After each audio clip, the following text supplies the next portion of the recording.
Le week-end dernier, j'étais au festival We Do BD et du coup, je vous ai proposé sur la page Facebook de vous faire un vlog de mon expérience pour vous raconter comment j'ai vécu le truc. Donc au début, j'avais prévu d'y aller le samedi et le dimanche, mais finalement j'y suis allée que le samedi parce qu'en fait le RER A a décidé de faire une pause et il y a eu un incendie à notre préfecture, enfin bref, du coup il n'y avait pas de RER pour aller de chez moi jusqu'à Paris. Et enfin jusqu'au centre de Paris, et du coup j'ai décidé que ça irait bien si je pouvais le faire en un jour, et comme j'ai réussi à voir à peu près tous les auteurs que je voulais voir sur une journée, je suis restée sur juste le samedi. Donc à la base, le samedi, je voulais arriver hyper tôt parce qu'en fait, hyper tôt. Je voulais arriver pour l'ouverture parce qu'il y avait Bastien Uvès qui dédicaçait de 11h à 13h, donc c'était une toute petite plage horaire puisque c'était que 2 heures au lieu des 3 d'habitude, et je voulais être sûre d'avoir une dédicace parce qu'en fait, donc dans sa série Last Man, il y a un personnage qui s'appelle Flore qui apparaît à partir du tome 2, mais bon, moi j'avais que le tome 1, donc c'est dédicacé le tome 1, mais bon voilà. Et pour une fois qu'il y avait un personnage de BD qui s'appelait comme moi, c'était hyper important pour moi d'avoir cette dédicace. Donc je me suis ruée sur le stand de Bastien Uvès. Heureusement mon copain était super gentil et il a commencé à faire la queue pour moi pendant que j'allais à la librairie, parce qu'il y avait aussi une librairie sur place avec tous les ouvrages de tous les auteurs qui étaient présents. Et j'ai acheté donc ce tome 1 de Last Man. J'ai aussi acheté Éloge de la névrose en 10 syndromes de Leslie Play et la BD Axolot dirigée par Patrick Beau. C'est un collectif, donc il y a plein d'auteurs, Marion Montaigne, Guillaume Long, Sibylline, tout ça qui ont participé à l'élaboration de cette BD. Donc j'avais vachement envie de l'acheter et toute l'équipe était là donc le samedi à de 16h à 19h. Donc j'avais vraiment envie de l'acheter et j'avais prévu de le faire.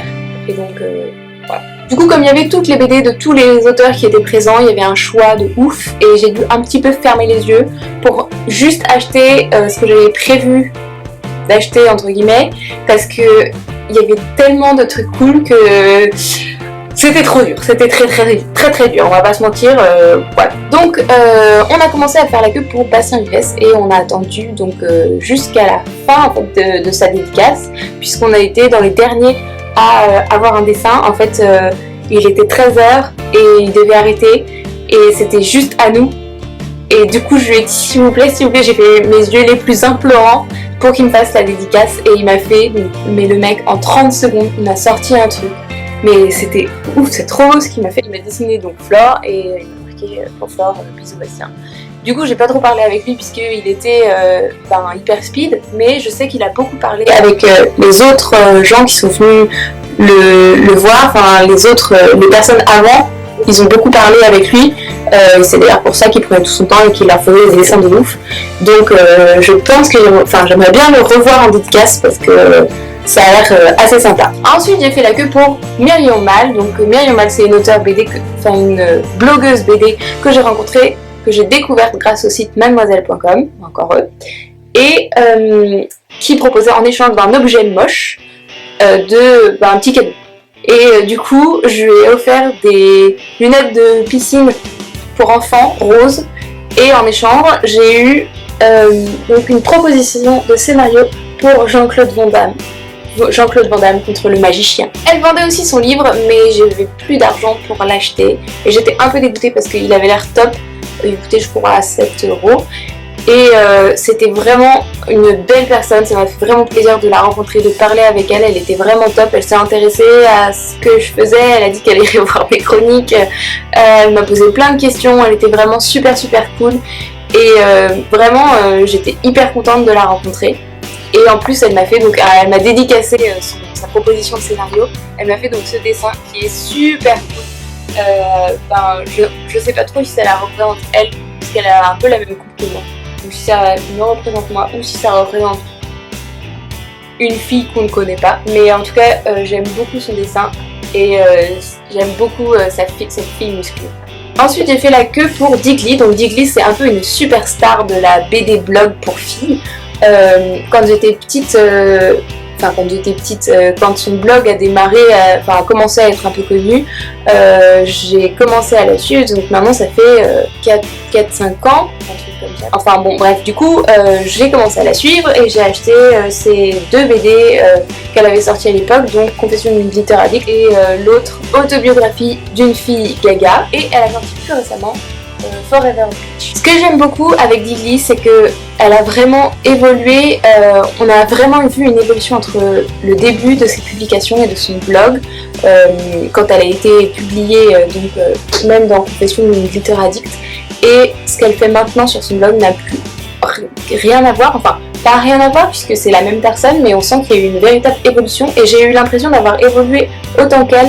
Maintenant elle fait des posts beaucoup plus engagés, beaucoup plus féministes sur le harcèlement de rue, elle met en avant des auteurs féminins qui n'ont pas été mis en avant dans le canon littéraire parce que c'était tout simplement des femmes, et elle travaille sur un projet d'album, enfin un projet de bande dessinée où elle a complètement réappris à dessiner. En fait elle a tout son style qu'elle fait maintenant n'a plus rien à voir, donc elle faisait un style un peu Margot Motin et maintenant elle a un trait beaucoup plus fin, beaucoup plus travaillé, un peu, enfin vraiment un trait artistique qui est hyper, enfin c'est hyper, je sais pas comment expliquer, mais ce qu'elle fait maintenant c'est super beau. Ce qu'elle faisait avant j'aime beaucoup, mais j'aime encore plus ce qu'elle fait maintenant.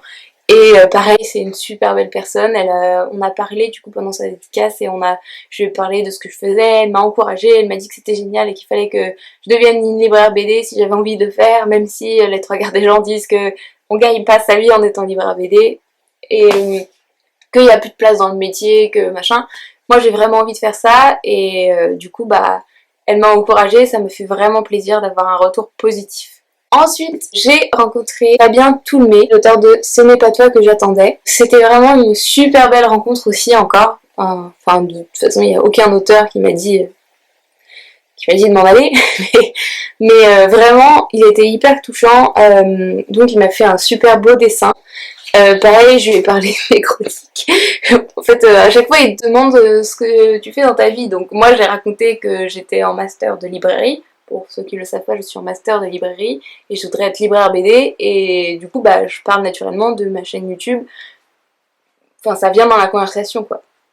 Et du coup il m'a dit que il attendait la chronique sur sa BD et ça tombe très bien, enfin j'avais prévu de la faire, donc j'ai très hâte de vous chroniquer cette BD qui est vraiment un gros coup de cœur. Je vous en parlerai plus donc quand je la ferai, mais vraiment c'est une super BD. Et en fait, il n'y avait pas énormément de monde qui était venu pour se faire dédicacer cette BD, et j'étais hyper étonnée parce que je pensais qu'il y aurait un monde fou, vu à quel point il est talentueux, à quel point il est bon dans ce qu'il fait, et j'étais presque déçue pour lui qu'il n'y ait pas autant de monde que pour je sais pas, pour Digly, pour Boulet, ou pour d'autres grands noms de la BD. Ensuite, je suis allée voir Leslie Play. Leslie Play, c'est une des premières auteurs que j'ai découvertes. C'est une auteure qui me touche particulièrement parce qu'elle a un chemin de vie qui est un peu similaire au mien. Elle a donc fait ce livre-là, Moi vivant, vous n'aurez jamais de pause, qui parle donc de comment j'ai cru devenir libraire, qui parle de la librairie, du monde de la librairie, mais plus particulièrement du monde de la grande surface spécialisée en librairie. Donc là c'est Cultura en l'occurrence. Je vous chroniquerai sûrement cette BD aussi très bientôt, ça fait partie des tonnes de BD que j'ai mis dans ma pile de à chroniquer, mais malheureusement j'ai jamais le temps. En plus, Leslie Play, elle a été donc dans la même université que celle où je suis moi, donc elle connaît mes professeurs, elle a un peu vécu ce que j'ai vécu. Elle a aussi fait une BD qui s'appelle L'effet Kiss pas cool, où elle parle de l'agoraphobie, qui est encore une fois un sujet qui me touche particulièrement. Et elle a fait donc cette dernière BD, Éloge de la névrose en 10 syndromes, que j'ai pas encore lu mais que j'ai hâte de lire au plus haut point parce que les dessins sont juste magnifiques. J'ai pas pu la lire avant parce que je l'ai prêtée à une copine qui m'avait accompagnée à la dédicace, et pour la remercier du coup je lui ai prêté cette BD. Mais j'ai hâte de me plonger dedans, et vraiment les dessins sont juste magnifiques. Donc elle m'a fait une dédicace dans chacune des 2 BD. Je pensais pas qu'elle dédicacerait les 2 parce que normalement quand on présente une BD à un auteur, enfin il y a des gens qui attendent derrière, donc moi ça me gênait que... Mais elle m'a super gentiment dédicacé les 2, on a papoté, tout ça, c'était vraiment super sympa. Et encore une fois, enfin elle avait un super style en plus, j'adorais comment elle était, enfin ce qu'elle dégageait, tout ça. Donc ensuite je suis allée voir Benoît Ferremont. Donc Benoît Ferremont, c'est un auteur que j'ai découvert très récemment, avec donc cette BD, Le merveilleux spectacle de la télé-réalité, que je risque de chroniquer très bientôt. Et il m'a fait un dessin super drôle. En fait, il m'a dessiné à l'épreuve des poteaux, à l'épreuve mythique des poteaux. Parce que j'ai dit, je suis quand même arrivée à l'épreuve des poteaux. Il m'a dit, c'est l'épreuve mythique des poteaux. Et donc, il m'a dessiné sur le poteau, en train de dédier ma victoire à mes abonnés YouTube. Ce que j'ai trouvé très très drôle. Ensuite, la dernière BD que j'ai dédicacée. Et c'est sans doute mon moment préféré de la journée, même si toute la journée a été globalement mon moment préféré dans les dédicaces. J'ai fait dédicacer donc Axolot par Guillaume Long. En fait, je savais pas que Guillaume Long était là. Pour tout vous dire, je comptais aller le voir la veille au soir, sauf que comme il y avait eu le problème sur le RER A, je n'avais pas pu me rendre dans Paris, donc j'avais pas pu aller à la dédicace. Et je savais qu'il dédicaçait le lendemain à Montreuil, mais Montreuil c'était juste l'opposé de Paris. Et j'avais juste, enfin sachant que j'allais juste m'enchaîner une journée de dédicace, je me suis dit bon bah tant pis, je sais qu'il repasse je crois en décembre à la librairie gourmande, j'irai à ce moment-là. Et en fait j'étais du coup super contente parce que j'ai vu son nom et du coup j'avais pas à boire et à manger à le faire dédicacer, donc ça c'était un peu dommage. Mais par contre j'ai fait dédicacer Axolot, donc il m'a fait un panda. Et en fait c'était super chouette parce que il avait vu la chronique que j'avais faite sur à boire et à manger. Il m'avait donné des retours qui étaient très positifs et il m'avait très gentiment parlé en message privé sur Facebook. Et donc ça m'a fait vraiment plaisir de le rencontrer en vrai et d'échanger avec lui tout simplement. C'est vraiment encore une fois une belle rencontre et j'espère que vous allez tous acheter ses livres quoi. En plus j'ai eu des infos exclusives sur le tome 4 qui va paraître donc dans longtemps, pas tout de suite puisque le tome 3 vient de sortir. Mais a priori ça va être une tuerie les gars, enfin foncez quoi. Lisez les 3 pour être à l'heure, pour être à jour, pour attendre comme moi le tome 4 en disant allez. Donc en plus de tout ça, il y avait plein de choses autour donc des dédicaces. Il y avait des combats de dessin qui étaient super sympas où les gens se battaient à base de tablettes graphiques sur un écran géant. Il y avait des concerts, il y avait un concert de dessin. Il y avait le jeu qui est inspiré de Last Man, donc la série de Bastien Pest, Last Fight, le jeu vidéo, donc qui était super rigolo. Mon copain y a joué, il a adoré, je l'ai laissé pendant 1 heure là, comme ça il laissait ça dans son coin. Et moi j'ai pu aller faire mes petites dédicaces tranquilles. Et j'ai appris qu'ils allaient sortir une série télé Last Man. Donc Last Man c'est pareil, si vous ne connaissez pas, vous allez vous lever, vous mettez pause et vous allez acheter le tome direct parce que c'est vraiment de la bombe. Pareil, ça fait partie des trucs qu'il faut que je chronique, mais c'est pas maintenant parce que j'ai pas tout à fait le temps, j'ai trop de trucs que j'ai envie de chroniquer, mais j'ai pas assez de temps pour le faire malheureusement. Et il y avait aussi l'émission de radio L'Original qui était là, animée par Thomas Hercouet, et j'étais super contente de le voir en vrai. Parce qu'en fait j'écoute tout ce qu'il fait et je suis super fan. Mais j'ai juste vu en train d'enregistrer et j'ai pas osé aller parler tout ça. Et j'étais un peu déçue parce qu'en fait je voulais voir l'équipe de Mademoiselle et j'ai pas pu les voir et je pense qu'ils étaient là le dimanche et moi j'étais là le samedi et je voulais voir un peu ils ressemblaient en vrai et j'aurais voulu les voir et leur dire hey j'adore ce que vous faites et voilà. Et je voulais aussi aller voir si elle était là samedi de donc 16h à 19h. Mais il y avait une queue mais incroyable. En plus j'ai vu ce qu'elle faisait, à chaque fois elle faisait des dessins incroyables, elle dessinait les gens mais trop bien. Enfin j'ai vu ce qu'elle faisait et je me suis dit non mais je vais pas attendre, j'aurais pas de dédicace, j'aurais pas le temps. Mais franchement, cette fille elle a l'air top et elle dessine genre super bien. Donc à suivre pour la prochaine. En plus j'étais étonnée parce qu'il n'y avait pas, enfin en tout cas le samedi, il n'y avait pas tant de monde que ça et je pensais que ce serait blindé de chez blindé alors qu'en fait franchement ça allait. Et du coup c'était plutôt positif pour moi. Et vraiment donc l'année prochaine j'y retourne. Donc si vous voulez venir avec moi, vous me dites et vous venez avec moi parce que vraiment c'était super cool. Et il y a encore plein d'auteurs BD qu'il faut que je découvre et plein de blogueurs BD qu'il faut que je découvre.